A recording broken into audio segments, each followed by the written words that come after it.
Why is it as Americans we never encourage winning or success? Instead, we fawn over our children if they come home from a game, maybe even the most important moment of their childhood so far, with a petite, cheaply crafted plastic trophy given to them by an over-encouraging supposed trainer. Did they win the game? No, of course not. This is simply for participation. The kid could have just positioned himself in the middle of the field, absent-mindedly wondering what was for dinner and why everyone was running so much. Still, he is granted the same title as the person who scraped elbows and knees from furiously going after his opponent, who tears up after his heartbreaking loss. Often in these situations, the adolescent who tries the hardest is even ridiculed. Do not worry about it, Junior. It is only a game.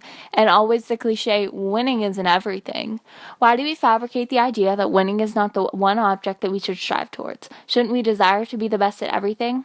Although 57% of Americans think trophies should be just given to winners, every single American is responsible for this epidemic in which participation is just as respectable, if not better, than being successful. Today in America, we are obsessed with the underdog story. Any team who is suspected to lose is rooted for. They hope that they will pull off a miraculous win. Never is the unbeatable team or person rooted for. Instead, they are mocked for their sudden success and torn down. For example, in professional sports, whenever a franchise reaches dynasty status, people start to hate them, which is why the New England Patriots were voted the most hated team in the NFL.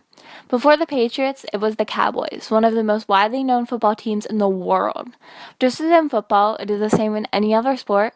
In baseball, once the Royals came back from their 2014 Cinderella season, America started to hate them for winning. Just because they had become enthusiastic about the game and about their season, America turned on them. Enthusiasm is often seen as cockiness, and large score gaps as purposely hurting the other team when they are down. Putting in effort is seen as trying too hard, and failing is just accepted as part of life.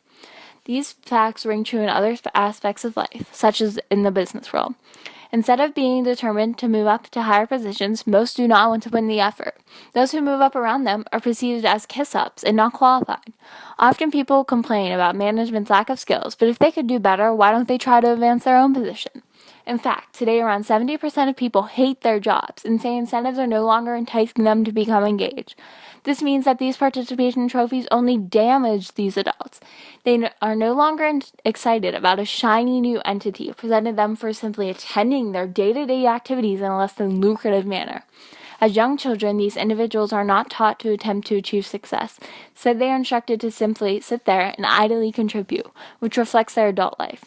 If today we are using participation rewards to motivate students, then why are only 40% of high school students truly motivated? Instead, as Americans, we need to focus on rewarding solid work. If as a nation we dismissed any poor ideas, our status as a country could grow, and people would be less afraid of achievement. If this country simply encouraged the idea of being more successful than everyone else, people of this nation could come together and make it truly fit the idea of the American dream.